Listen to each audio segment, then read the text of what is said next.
On this episode, we are going to discuss stress management for financial advisors with Dr. Jack Singer.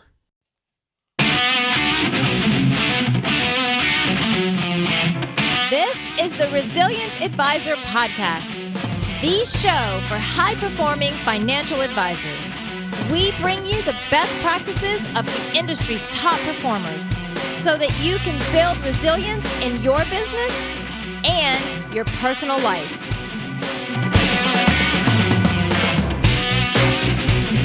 Thanks for downloading this episode of the Resilient Advisor Podcast. My name is Jay Coulter, and joining me for this episode is Dr. Jack Singer. Dr. Singer holds a PhD in industrial and organizational psychology and postdoctorates in clinical sports psychology. He is a former professional sports psychologist for Olympic gold medal winners, world champions, and professional athletes. He's now a professional speaker, consultant, and a success acceleration mentor for financial advisors. He's the author of 4 books and more than 185 articles, and his most recent book is titled The Financial Advisor's Ultimate Stress Mastery Guide. Dr. Jack's articles have been featured in Financial Advisor Magazine, On Wall Street, Investment News, and Investors Business Daily. And anybody that knows me or has listened to this podcast knows how important this topic is to me. Dr. Jack, thanks for coming on board. Jay, it's a real pleasure and a real treat to find another professional really trying to focus on the same kinds of value for financial professionals that I do. So it's my pleasure. The feeling is mutual. Before we get to stress, I know that you have expertise on another topic that really holds financial advisors back, and that is this impostor syndrome or imposter fear. Jack, could you please tell listeners a little bit about what imposter syndrome and imposter fear is? Yes, I can use the analogy of working with athletes. When you work with an elite athlete whose coaches and family and so forth all have these tremendously high expectations, but in his or her heart of hearts, the athlete doesn't feel that he or she is as good as everyone else thinks, and sooner or later they will be found out, and that's going to be a difficult time for them. That's the essence of the imposter fear.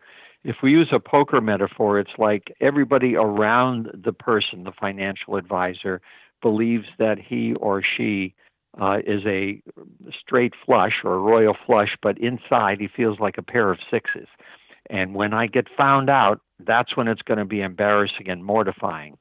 So advisors with this fear that they're really an imposter and not as good, not as talented, not as qualified as some of their competitors are always working from a framework of holding themselves back because they don't want to be caught. I really like that poker analogy.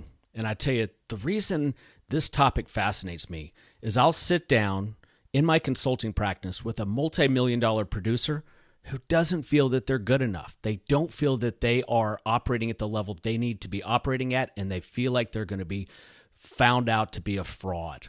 How can advisors help level set that mindset? What can they do to get rid of that anxiety? Well, this really feeds into one of the topics I talk about frequently when I'm speaking for advisor groups and advisor conferences, and that is the number one cause of average performance as opposed to superb performance. And that's what I call linguistic toxicity. And what I'm talking about there is the conversations that the advisor has with him or herself being toxic, being poisonous, being self-putting down, fear of failure, getting in touch with lack of confidence, and you name it. That's the toxic kind of internal dialogue. So when I'm working with advisors, once they recognize that they're doing that, then we can talk about how to remediate that problem. So with the imposter syndrome, it's the same thing. Once the advisor puts on the surface what they're really thinking inside, then I can explain to them and teach them, like you probably do as well, how to recognize that toxic self-talk and how to change it. And how do they change it? Let's go through an example. Say I'm a financial advisor. I'm successful by all outside means, but I'm struggling with the imposter syndrome. How do you get me to change that?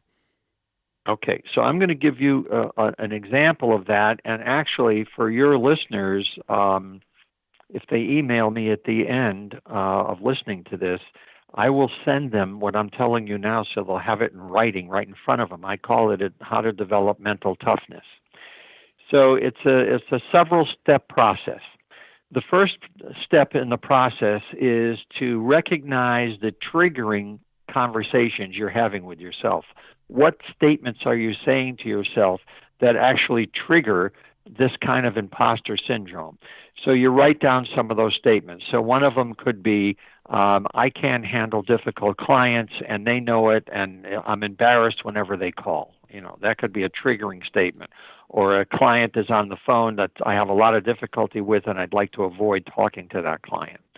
The second step is we need to stop these thoughts dead in their tracks instead of letting them continue unabated. And the fastest way to stop them once you recognize you're doing it is to be wearing what I call a number 64 rubber band, which is the same rubber band that comes in the mail, fat rubber band that sits loosely on your wrist. And as soon as you recognize you're into one of those self-defeating, toxic self-talk syndromes, you snap the rubber band enough to get your attention and stop the thought right dead in its tracks. So that's step number 2. Step number 3 is you need to calm yourself down because your anxiety level had already risen as a result of the beginnings of the negative self-talk. So what I teach people to do then is to take a deep centering breath. And centering breath, which is the most relaxing, is one where you breathe in through your nose to the count of 4, you hold it for another 4 seconds, and then a big exhale to the count of 7 out your mouth. So this is a deep breathing where when you inhale, your stomach expands. When you exhale, your stomach contracts. That's the relaxing kind of breathing that every musician and every professional singer knows how to do. Step 4 is repeating your performance statement to yourself. What is a performance statement? A performance statement is a statement that the advisor has written down somewhere, which will give them what it takes to give them maximum success in performing their best. What do I need to do to have maximum success in performing my best? So, Jay, let me give you an example of what an advisor wrote down who was working with me. He said that every day on my way to the office, I remind myself to get smarter and wiser this day, to grow my knowledge and be able to provide my clients with the very best products and services available for their specific needs. So that's a rather long one, but it's a great performance statement. So step 4 is remind yourself of your performance statement, of what is really great about the services that you provide to your clients. The next step is what I call a personal highlight reel. It's like a videotape in your mind that you're watching a VHS of the best day you've ever had. It could, and specifically as a financial professional, what is the best day you ever had? You probably can recall it. What was going on that day? What happened? How many clients praised you that day, et cetera, et cetera. Very important for people to recall the best days they've had, because what happens, sadly, for a lot of people is that they seem to recall the most embarrassing or difficult days, and that keeps their brain thinking in a negative way. The next step is to repeat an identity statement. So what is an identity statement? An identity statement is recognizing a strength you currently have or one that you'd like to develop. And what objectives do you ultimately want to accomplish? You frame both of these parts into an identity statement. So an example would be, I'm the most conscientious advisor in my firm. I always have my clients' specific needs and goals at the top of my priorities, and I dig deep with each client, making sure I understand their needs, researching what I have to for them, and making them so happy with my service that they'll want to refer me to family and friends. And so, again, the advisor reminds themselves of the special qualities that they have or that they'd like to produce, and they anchor this at the end with another centering breath. So this is really called my 7 simple steps to ignite mental toughness and build stress resiliency. Again, when we get into how they can get a hold of me, I will be happy to send this out to them free as a nice little bonus here. But practicing mental toughness each day is a proven game changer, not just with athletes, but with financial professionals.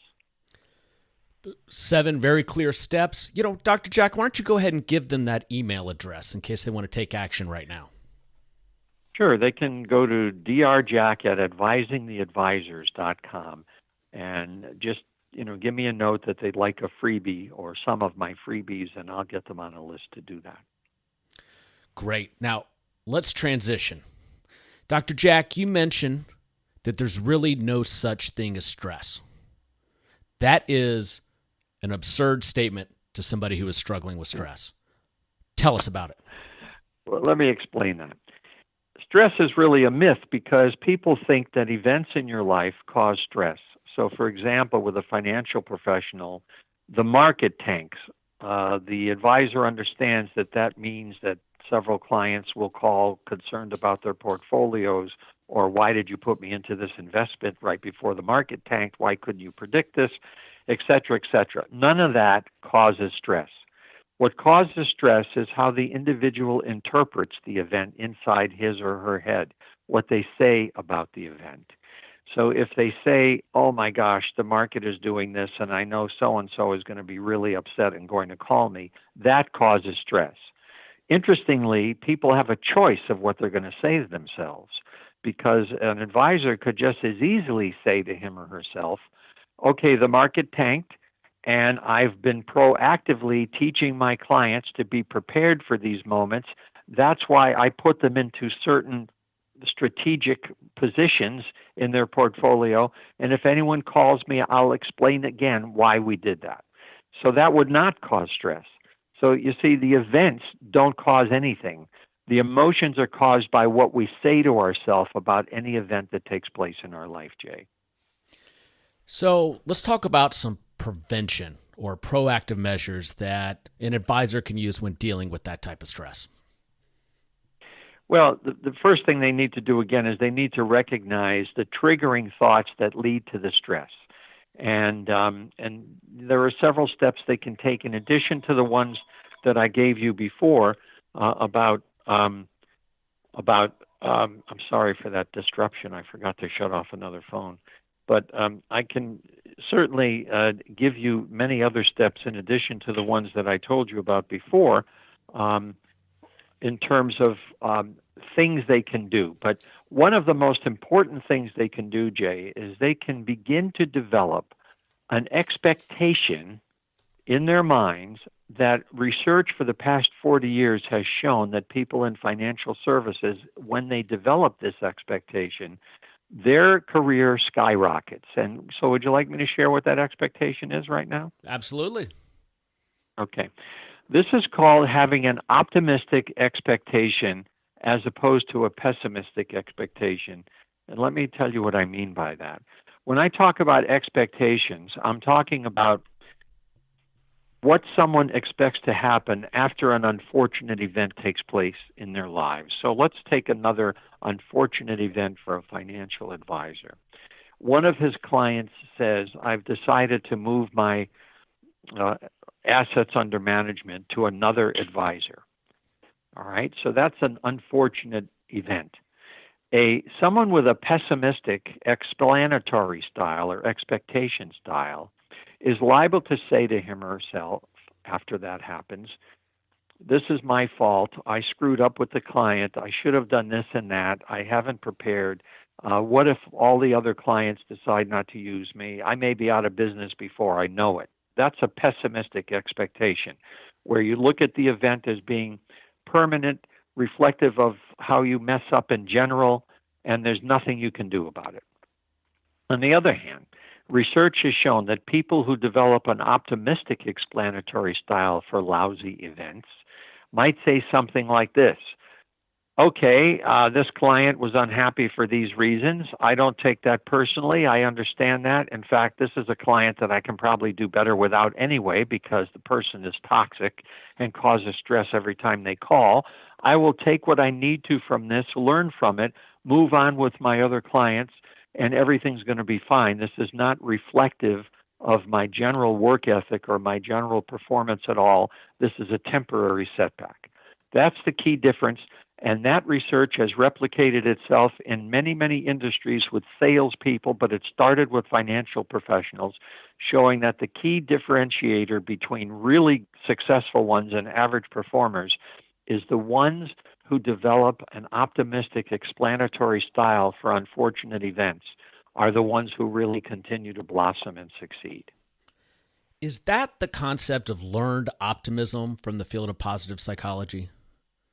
Yes, it is. And as you know, the author's name is Seligman. Seligman is the one who wrote all the books on this and actually invented it and started the research. And the research began in a major insurance company where he discovered that when he gave his questionnaire to the existing insurance agents who were working in the firm, he found that the ones who came out with optimistic explanatory styles were outperforming the pessimistic ones by 85%, and the washout rate was half. So he then decided that we can train people to develop the optimistic explanatory style, and that's where all of his research formed the foundation for the optimistic child. You can teach your children to do this, and for learned optimism, as you just mentioned. Yeah, I want to say it was New York Life or MetLife where they did that study, and then the results. I think It was MetLife, and the results that you just mentioned were just astronomical if you consider the failure rate in the financial services business and how they were able to circumvent some of it really more proactively in the hiring process, and then what they learned from it about teaching that learned optimism to try and help folks. And I can tell you personally, I've struggled with it. I have a very negative bias towards things, and I've had to learn to try and reframe stuff to try and take a more optimistic approach. So quite honestly, I don't miss potential opportunities. Right. Absolutely right. And the cool thing about it is that, I can go into a firm and give this 20-minute questionnaire to people and see which camp they fall into. Most of them tend to be pessimistic. But the good news is I can do a program for them to teach them to move from the pessimistic explanatory style to optimistic, so we can get rid of whatever with this negative problem was in the beginning, whether it was in their DNA, whether they learned it from a parent growing up. It doesn't matter. These are modifiable traits. Do you coach advisors one-on-one on how to do that?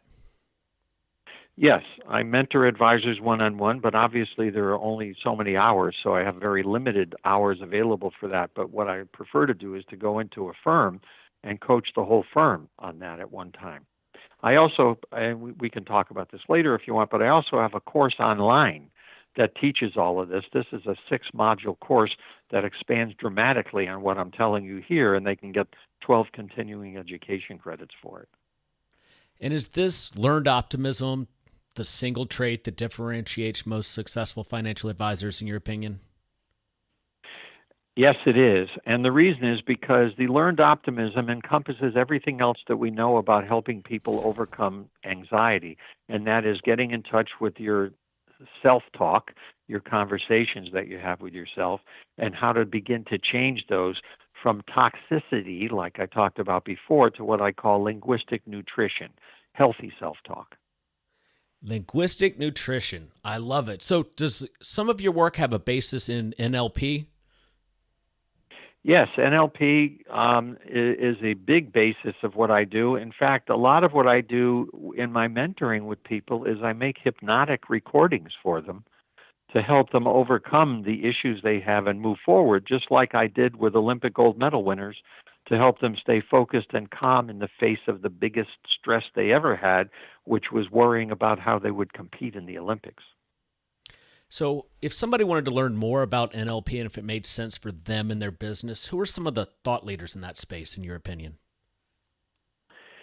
Well, there are many thought leaders who don't use NLP as a title. For example, Seligman, who does all this work, he's really bridging the gap between what he does in NLP a lot. So I would really recommend Seligman, who's at Stanford now, to really learn about that. The specific people who just do NLP, I don't really have a list of the most recent ones or the ones who seem to be most current, but I use Seligman as a formal base for everything that I talk about, and he's got tremendous number of books out and a lot of research articles. He has a lot of books. He's really good at selling books, I can tell you that. So I'm curious about your thoughts, and we didn't talk about this in our pre-call, on the field of emotional intelligence. Do you have any experience there or any thoughts on how advisors could use it? Well, yes, I do. In fact, emotional intelligence, if you think about it, is really, I also call it performance intelligence.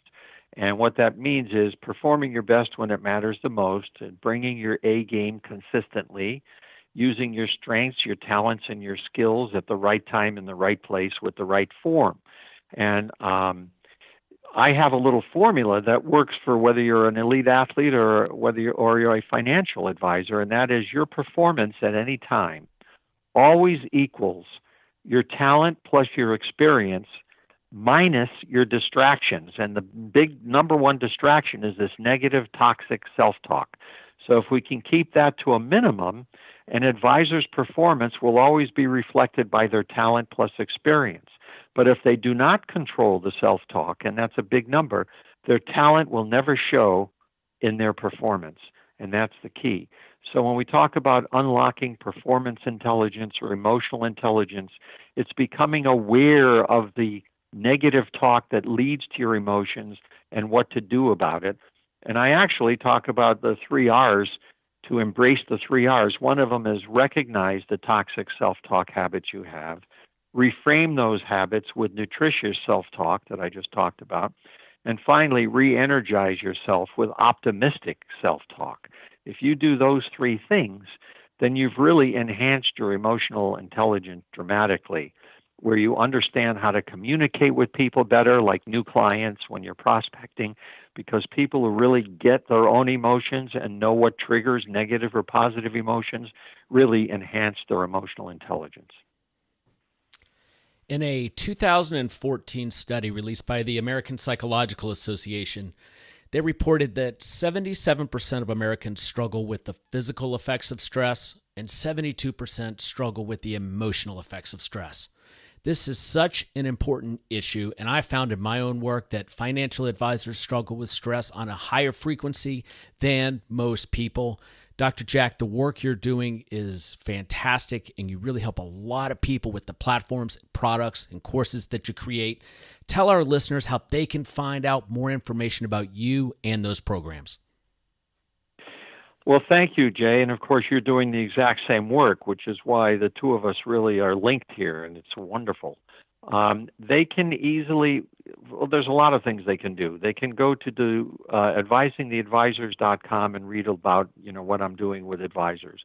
They can go to www.drjacksinger.com and read about my speaking and consulting.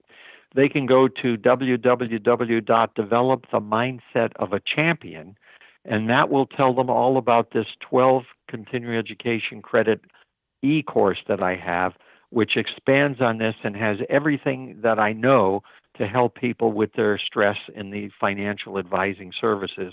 It's really based on my book, The Financial Advisor's Ultimate Stress Mastery Guide, which they can also order. It's cheaper than Amazon if they do it through my website, advisingtheadvisors.com.